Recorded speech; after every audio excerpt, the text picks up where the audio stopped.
It began with silence and ended with sirens. For 12 days, fire rained from the sky.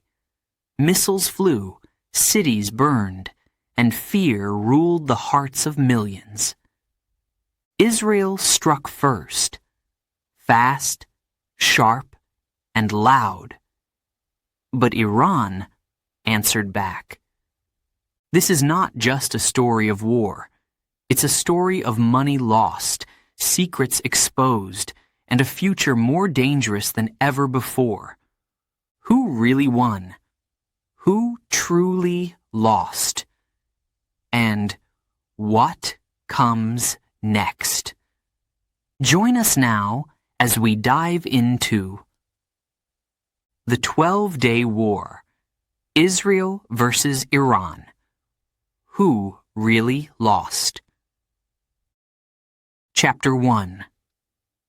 The First Strike. It was a quiet night. The world was sleeping, but the skies over Iran were not. At exactly 2:14 a.m. on June 13th, 2025, a deep sound broke the silence. Jets, missiles, explosions. Israel had begun its most dangerous mission in years. A surprise attack, fast, loud, and deadly. The targets? Iran's nuclear sites, its missile factories, and its military leaders. This was not a small operation. It was massive. Prime Minister Benjamin Netanyahu stood before the cameras earlier that day. He said, "Iran is a danger to the world. We must stop them, now." The Israeli army was ready. They used F-35 jets, drones, cyber attacks, and more. They hit deep inside Iran, cities, deserts, and even secret bunkers. But Iran was not sleeping. They were watching, waiting. When the first missile hit, Iran's defense systems came alive. Sirens screamed. People ran to shelters. Military bases locked down. Iran's leaders met in an underground war room. Their decision? Fight back. Hard. Within hours, Iran launched a counterattack. More than 300 missiles filled the sky, aimed at Israeli bases and cities. Some were stopped, but many got through. Israel's famous Iron Dome tried to stop them, but it wasn't enough. In the city of Beersheba, a rocket hit a building. Windows shattered. Fire rose into the night. People screamed. At the same time, Israeli jets were returning to base. Some were damaged. Others had dropped their bombs and left chaos behind. But not all targets were destroyed. Iran's nuclear program? Still standing. Its missile force? Still strong. That first night showed something shocking. This war would not be easy. It would not be quick. In just one night, thousands were running. Dozens were dead. Millions were afraid. The media called it the 12-Day War. But no one knew how long it would really last, or how deep the damage would go. And one question filled the minds of millions. Why now? Why this war? Some say it was about Iran's nuclear power. Some say it was politics. Others say it was fear. But whatever the reason, one thing was clear. The Middle East had changed overnight. And this was just the beginning. Chapter 2: The Cost of War. War is not just fire and bombs. War is money. A lot of money. In the first week of the war, Israel spent $5 billion. Yes, $5 billion. Gone. Every day, the army burned through $725 million. That's the price of tanks, planes, missiles, and soldiers. Every hour, every minute, costs more. A military expert in Israel said, "Just 2 days cost us $1.5 billion, and that's only the military side." She was right. Let's break it down. Imagine a jet in the sky. An F-35 fighter jet. To fly it for 1 hour? It costs $10,000. Now imagine 30 jets flying all day. That's millions. Then comes the fuel, the weapons, the bombs. Each missile costs thousands, even millions. But the biggest expense? Defense. To stop Iran's missiles, Israel used its Iron Dome and other systems. One night, just one, cost up to $200 million in missiles. Why? Because a small Iranian missile, maybe $20,000, was shot down by a missile worth $700,000, or even $4 million. Yes, $4 million. For one shot. And there were hundreds of missiles. Iran launched more than 400 in total. Some hit their targets. Some were stopped. But all cost money. The worst? The Arrow 3 missile system. One missile costs $4 million, and Israel fired many. Experts said, "The defense system is running out. We can't refill it quickly."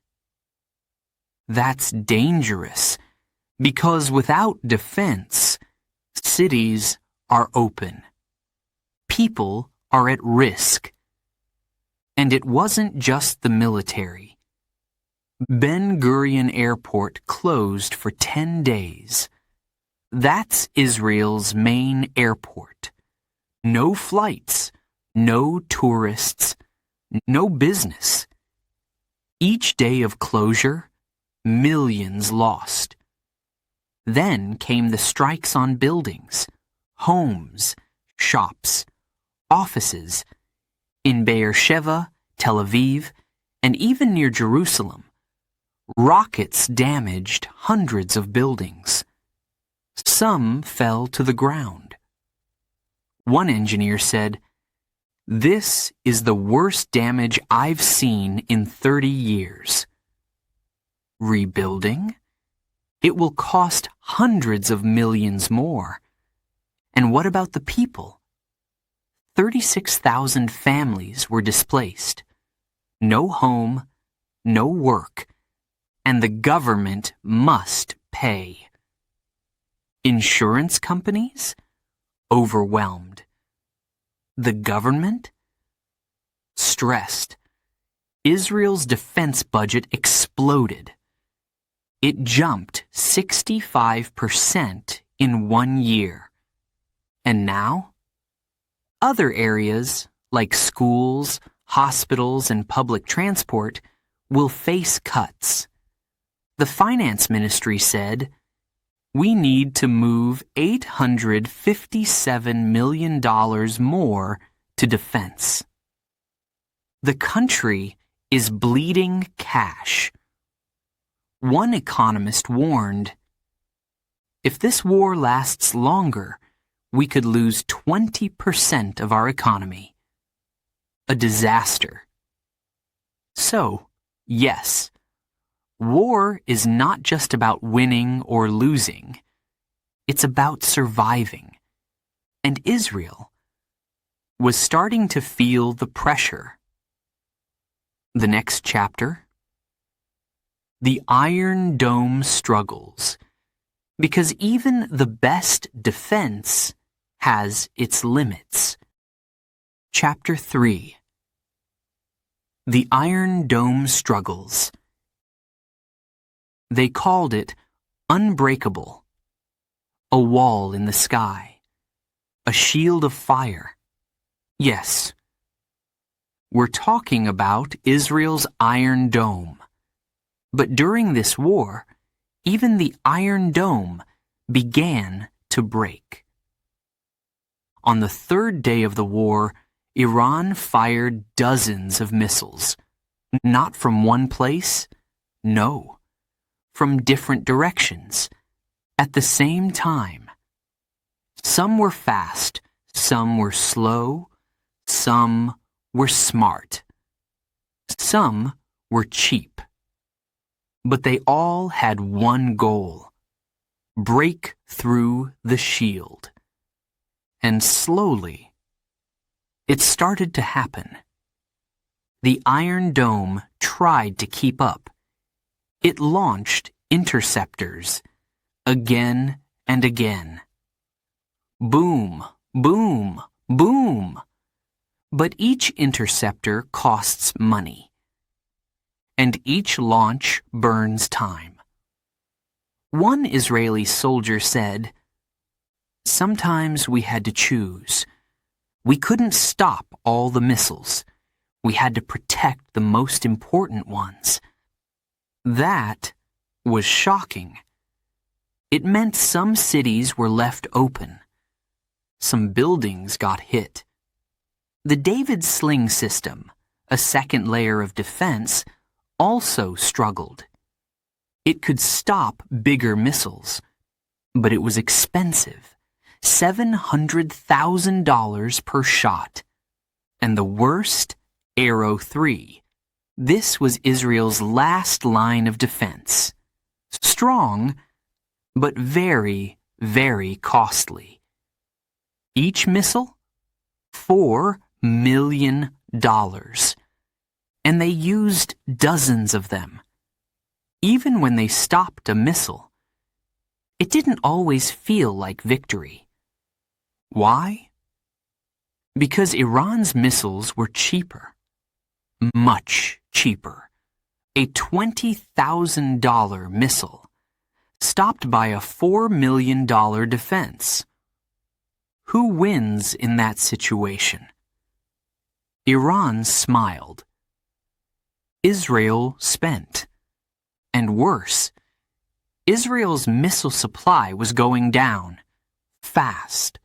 Factories could not keep up. The army had to think twice before launching. One night, a missile hit a building in Ashdod. People asked, where was the Iron Dome? The answer was simple. It was tired. Too many rockets. Too little time.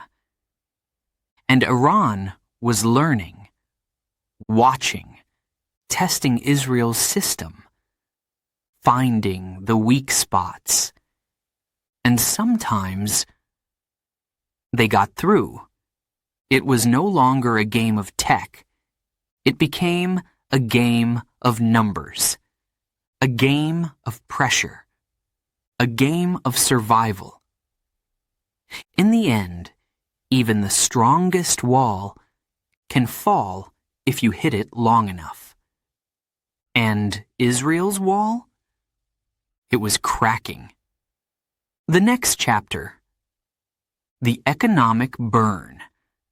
Because when the shield breaks, the real pain begins. Chapter 4. The economic burn. War destroys more than cities. It burns money, hopes, and daily life. For Israel, this war became a financial nightmare. It didn't start with bombs. It started with closures. The biggest airport in Israel, Ben Gurion, was shut down. Not for 1 day, not 2, but 10 full days. No flights in, no flights out. Tourists stuck. Business frozen. Every single day cost millions. Shops closed. Factories stopped. Deliveries were delayed. Markets dropped. And fear? Fear was everywhere. People were not buying, not working, not moving. Small businesses cried for help. Restaurants, shops, taxi drivers. All lost income. One cafe owner in Tel Aviv said, "Customers disappeared overnight. I still pay rent, but no one is coming." Then came the damage. Iran's rockets hit hard. More than 400 missiles. Some hit homes. Others hit roads, schools, even power stations. And one of the worst hits? Weizmann Institute, a major science center. Gone. Another major target, Bazan Oil Refinery. Explosion, fire, shutdown. $3 million lost every day. 10 days of shutdown, $30 million. And there was more. Government buildings, bridges, water lines, all damaged, all costly. An Israeli engineer said, "Hundreds of buildings are too dangerous to enter. We must rebuild from zero." And rebuilding means money. A lot of it. Then there's the people. More than 36,000 Israeli settlers were forced to leave their homes. Some had no place to go. The government had to pay for housing, food, and security. Hundreds of businesses were destroyed or shut down. And who pays the price? The answer, everyone. The Israeli government made hard choices. They cut $200 million from schools, hospitals, and transport, and sent the money to the military. That wasn't enough. They also planned to transfer $857 million more to defense. One man from the finance ministry said, "This war is eating our budget like fire." Even strong voices in Israel began to worry. Economist Yaakov Sheinin warned, "If this war continues, we could lose 20% of our economy." That's not just a number. That's jobs. That's families. That's the future. Yes, the Iron Dome was protecting the sky, but the economy? It was burning on the ground. And wars don't end when the bombs stop. They end when the bills are paid. And that could take years. In the next chapter, we ask, did Israel reach its targets? Or were they all missed? Because now, it's not about the money. It's about the mission. Chapter 5. The Missed Targets. Israel didn't start this war by accident. It had a plan. A big one. 5 clear goals. Number 1, destroy Iran's nuclear program. Number 2, wipe out Iran's ballistic missiles. Number 3, crush Iran's military bases and power. Number 4, kill top generals and intelligence officers. Number 5, break the Iranian government. That was the mission. Strong, clear, dangerous. But now, let's see what happened. First, the nuclear program. Did Israel destroy it? Not really. Reports say Israel and the U.S. only delayed it. For a few months, less than 6, yes, they bombed 2 big sites, but the structures didn't collapse. And the uranium? Iran had already moved most of it to secret underground labs. The New York Times confirmed this. Even U.S. intelligence said, the program is damaged, not dead. Now, Goal 2. Iran's missiles. Did Israel stop them? The answer is a loud no. On the final day of war, Iran launched a massive attack. Hundreds of missiles in one night. One city, Beersheba, was hit badly. Fires, screams, destruction. Experts say, you can't destroy a whole missile program with airstrikes. Why? Because you'd need to bomb all factories, all storage sites, all labs, all tunnels, and kill all the scientists. It would take months, maybe years, and a full ground invasion. That didn't happen. Now, Goal 3. Destroy Iran's military power. Impossible. Iran's army is big, smart, ready. They lost some bases, some weapons, some officers, but they fought back hard and fast. They even launched cyber attacks, hit Israeli systems, took down websites, leaked files, and they're still standing. Goal 4, kill top leaders. This one? Yes, partially successful. In the first strike, Israel used secret drones. They hit deep inside Iran. Some top commanders were killed. That was a real blow to Iran. But Iran responded. Fast. Their intelligence arrested dozens of spies, shut down Israeli networks. In a way, the attack only made Iran more alert. Last goal, change the regime. Big dream. Big failure. Instead of falling, Iran's government got stronger. The people rallied. They shouted, no to Zionists. Even critics of the regime stood with it. One expert said, Israel gave Iran a gift, unity. So, 5 goals. Only 1, maybe, achieved. And even that came with a cost.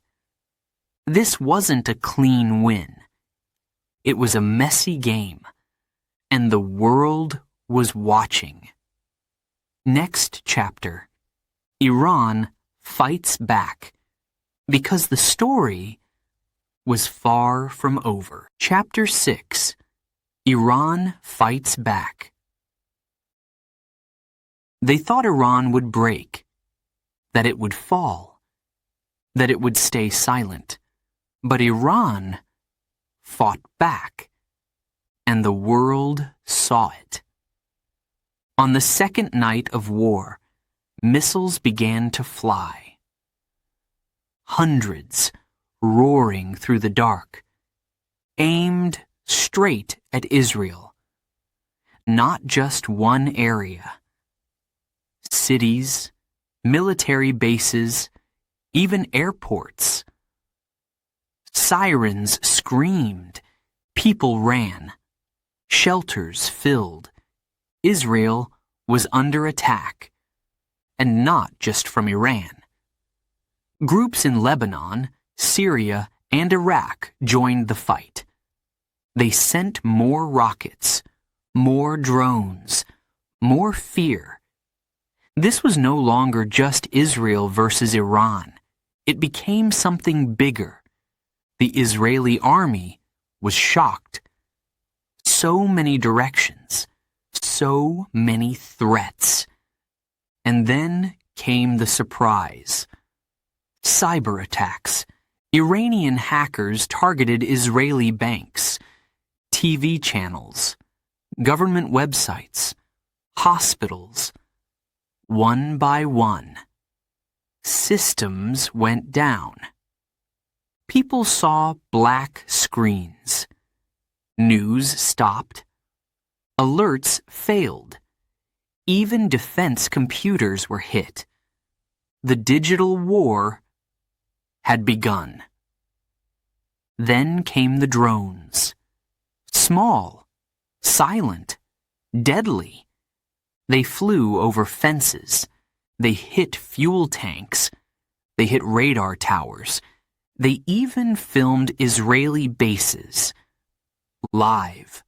One general said, "It's like they're watching us from the sky." And it wasn't just machines. Iran sent a message to its people. We are strong. We will not be broken. Crowds filled the streets of Tehran. Old, young, men, women. They carried flags. They shouted, "Death to Israel." Even people who didn't like the government stood with it. That's what war can do. It unites a nation. In the south of Israel, Iranian missiles hit power lines. Cities went dark. Hospitals used backup energy. Phones stopped working. Panic spread. And still, Iran kept going. They showed a new weapon, smart rockets that changed direction mid-air. They tricked Israel's defense systems. The Iron Dome couldn't catch all of them. Israel's military said, "We've never seen this before." And inside Iran, something else happened. They started arresting spies. People linked to Israel. People who shared secrets. Dozens were caught. Their names were on TV. Iran's intelligence had woken up. And perhaps the biggest move? Iran found where Israel's drones were being built. Hidden workshops, secret sites. They attacked them, destroyed them. A huge loss for Israel. In just a few days, Iran turned from victim to fighter. The world began to ask, who's really winning this war? Next chapter. Inside the chaos. Because while the missiles flew, something else was breaking. Israel itself. Chapter 7. Inside the chaos. The war was outside, but the real storm? It was inside Israel. Fear filled the air. Not just from missiles, but from confusion, anger, and division. Shops were closed. Schools were empty. Roads were blocked. People asked, "When will this end? Why did it begin?" Inside the government. Pressure. Prime Minister Benjamin Netanyahu stood firm on camera. He said, "This war is necessary. We are winning." But inside his own team, not everyone agreed. Some ministers whispered, "We weren't ready." This is not going as planned. Military commanders had their doubts too. They told journalists, "We hit Iran." But they hit back harder than we thought. And the people? They were tired. Tired of running to shelters. Tired of power cuts. Tired of silence. In Tel Aviv, protests began. Thousands holding signs. Stop the war. Where is the strategy? Police watched.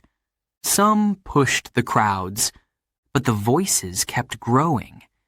Israel's economy was breaking. So was public trust. A mother said, "My son is in the army. I don't know if he's safe. I don't know why he's fighting." A business owner said, "I lost everything in 5 days." And in the middle of it all, a broken rhythm. Israel used to feel strong, organized, smart. But now, everything felt unstable. The military budget exploded. Other ministries lost funding. Hospitals ran low on supplies. Teachers didn't get paid. Even digital systems failed. Bank apps went down. News channels got hacked. People felt lost. And then came international pressure. The United Nations, Europe, and even some U.S. voices said, "Stop. This war must end." But stopping was not easy.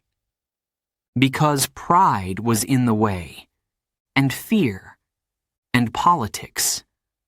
Netanyahu faced pressure from all sides, from the army, from the people, from the world. Inside Israel. It wasn't just war with Iran. It was a war with itself. And in that silence, a big question grew louder. Is this war worth it? Next chapter.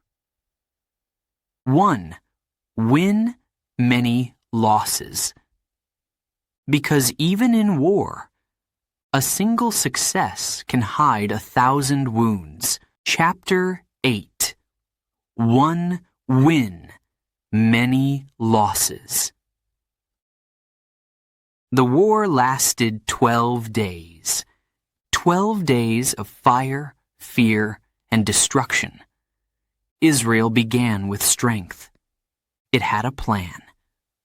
A fast, sharp, deadly strike. And on the first night, it worked. Israeli drones flew silently into Iran. Advanced, precise, invisible. At exactly 2:14 a.m., explosions lit the sky over Tehran, Natanz, Isfahan. Target: Iran's nuclear scientists. Target: secret bases. Target: high-level commanders. And yes, Israel succeeded. Iran admitted the deaths. Major generals were buried. Photos of destroyed buildings were shown on state TV. The world was shocked. For a moment, just one moment, Israel looked powerful, fast, clean, effective. That was the one clear win. But what came after? That's where the picture breaks. Because after that first strike, the losses began. Let's count them. One by one. Loss. 1. The nuclear program was not destroyed. Israel wanted to wipe out Iran's nuclear capabilities. But the truth? They only delayed them. The U.S. Department of Defense said the program was slowed by a few months, 6 at most.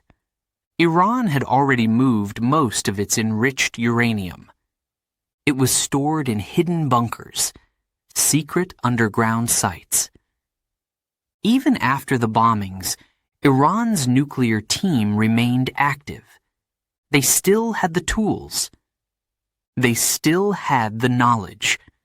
They still had the goal. Loss, 2. Iran's missile program survived. Israel's second goal was to destroy Iran's ballistic missiles, but that did not happen.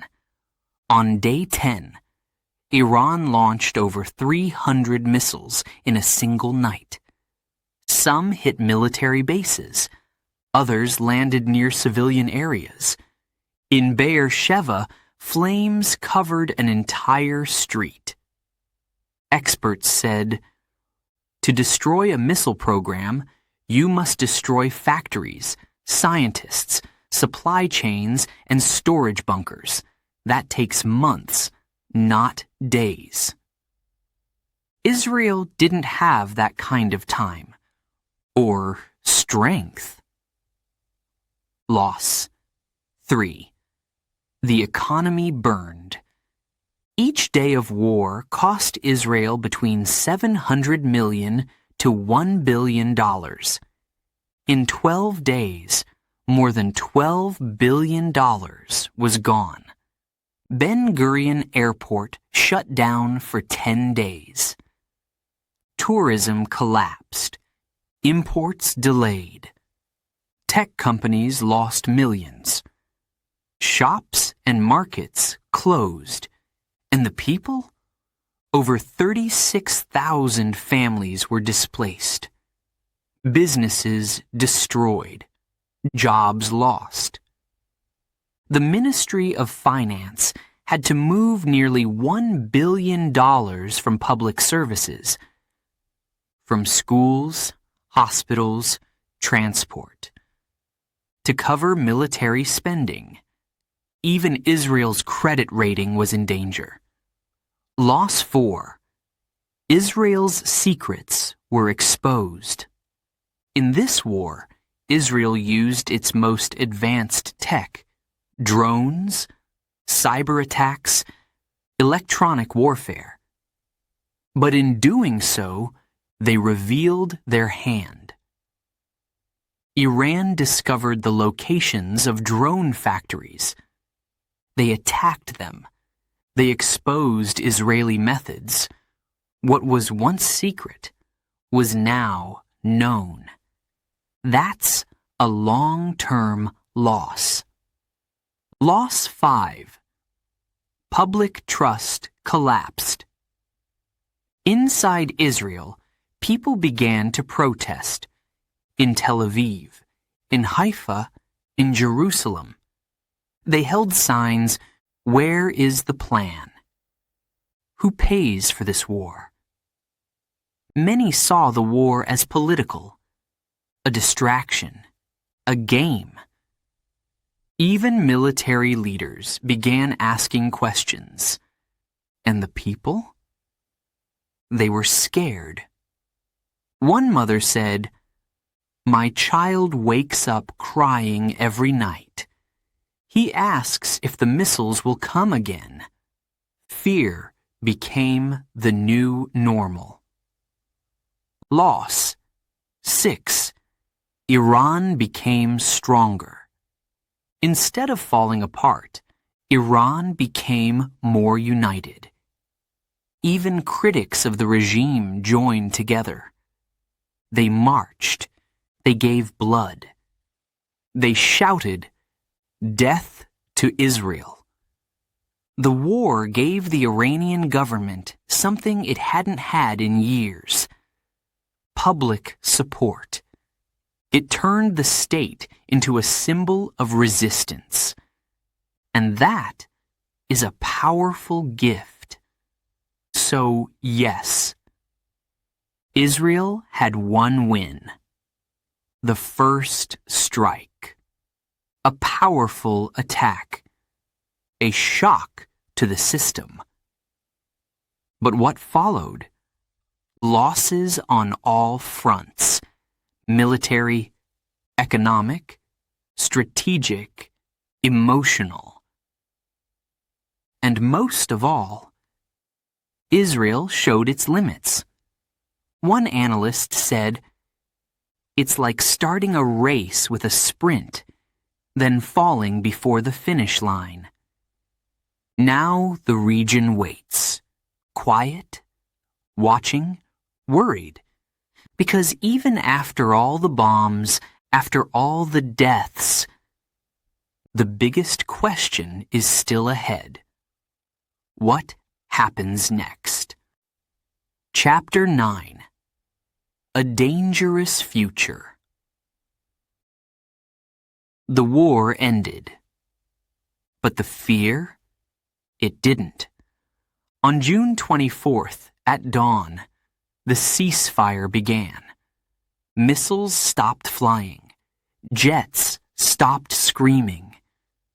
And the world took a breath. But it was not a breath of peace. It was a breath of uncertainty. 12 days had changed everything. Both sides claimed victory, but neither side smiled. Israel said, "We weakened Iran." Iran said, "We stood strong." But behind the words lay cities in ruin, families broken, budgets bleeding, and hearts still shaking. Now people ask, what comes next? Let's look closely. Iran's future. Iran suffered. Military losses, economic shocks, political stress. But the result? Iran is still standing. Its nuclear program? Still alive. Still active. Its missile system? Still firing. And its people? More united. In fact, Iran may be closer than ever to building a nuclear weapon. That's not just a guess.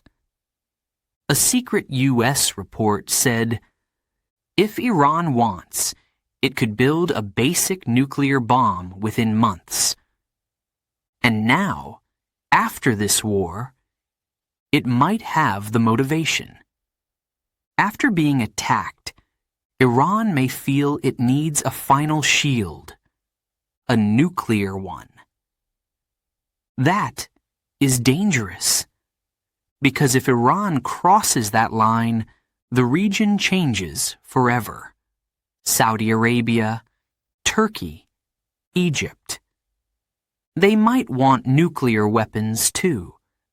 The Middle East could turn into a nuclear zone, and that fear was created by this war, Israel's future. And Israel? It may have won a battle, but it lost balance. The Iron Dome is weak. The economy is shaken. Public trust is broken. People now ask harder questions. Can we really win the next war? Are our enemies stronger than we thought? Is our leadership acting with strategy or emotion? Prime Minister Netanyahu survived this war, but many believe it was a political move, a distraction from internal problems, and if there's no real gain, his position could become weaker. Meanwhile, Israel's enemies are watching. Hezbollah, Hamas, even North Korea. They all took notes. They saw Israel's limits. And that changes the future of global security. The region's future. Across the Middle East, this war opened old wounds. It reminded people of past wars. It reminded leaders of past mistakes. And it reminded nations that peace is fragile. For now, there is no full war. But there is also no peace. Iran may act again. Israel may strike again. Or worse, another country may get involved. America, Russia, China, all have interests. All have red lines. And if one line is crossed, a bigger war could begin. Not just in the Middle East, but in the world, the people's future. Let's not forget the people. Children in Iran ran to shelters, slept in fear, asked their parents, "Are we going to die?" Children in Israel did the same. They saw fire in the sky. They heard the explosions. They lost homes. Some lost loved ones. No child wins in war.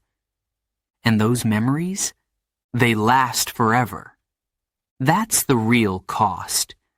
Not just money, not just power, but human hearts, burned by fear. So here we are. The war is over. But peace has not begun. And maybe that's the real message of the 12-day war. That power is not victory. That fear cannot bring peace. And that sometimes a quick win brings a long risk. The Middle East is now more dangerous. The future is more fragile. And the world is watching closely. And so we leave you with one final question. Was this war the start of something greater or the end of something broken? Only time will tell.